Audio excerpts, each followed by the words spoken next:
তোর মা কই? ওই যে মা রান্না করে। তাইলে আপনার মাসুম বাচ্চার মাথায় হাত রেখে কোন এইবার আপনি আপনার ভোটটা আমাকে দলের মার্কায় দেবেন। আজকের মধ্যে এই পড়া শেষ করতে হবে। কালকে বই পড়া ধরতে হবে।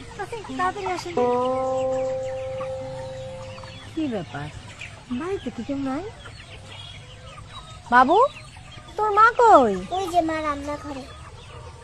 আসসালামু আলাইকুম আপা, আপনার কাজের মধ্যে একটু ডিস্টার্ব করতে আসলাম। ওয়ালাইকুম আসসালাম। আপনাকে তো ঠিক চিনতে পারলাম না। পরিচয় দিলে ঠিকই চিনতে পারবেন, আমার চাচা আপনার এলাকা থেকে ভোটে দাঁড়াইছে। এই যে দেখেন আমাকে মার্কা। ও, তা আপনাকে একটু চেয়ার দিয়ে একটু বসেন।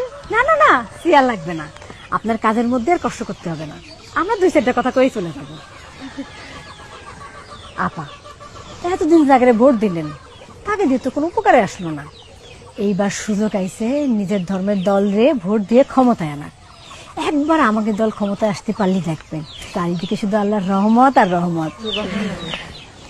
আপা, আপনি কি চান না আমাকে দেশটা আল্লাহর রহমতে ভরে যাক? তা তো অবশ্যই। তাইলে আপনার মাসুম বাচ্চার মাথায় হাত রেখে কোন এইবার আপনি আপনার ভোটটা আমাকে দলের মার্কায় দেবেন। আপনার এত বড় সাহস, আপনি আমার মেয়ের মাথায় হাত রেখে আমার কসম কাটতে করছেন?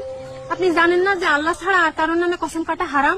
সূরা না হলে 94 নম্বর আয়াতে কোরআনে আল্লাহ বলেছেন যে তোমরা তোমাকে কসমরে প্রতারণার হাতিয়ার করে না। আর আপনারা সামান্য ভোটে জেতার জন্য আমার মাসুম বাচ্চাটারে ব্যবহার করতেছেন, আমারে হারাম শিরক এগুলোর দিকে ঠেলে দিচ্ছেন। মানুষ কি আর আগের মতন বোকা আছে? কি পাইছেনটা কি আপনারা? যান বাড়িতে বেরোয় যান। আরে নেন, যান বাড়িতে বেরোয় যান।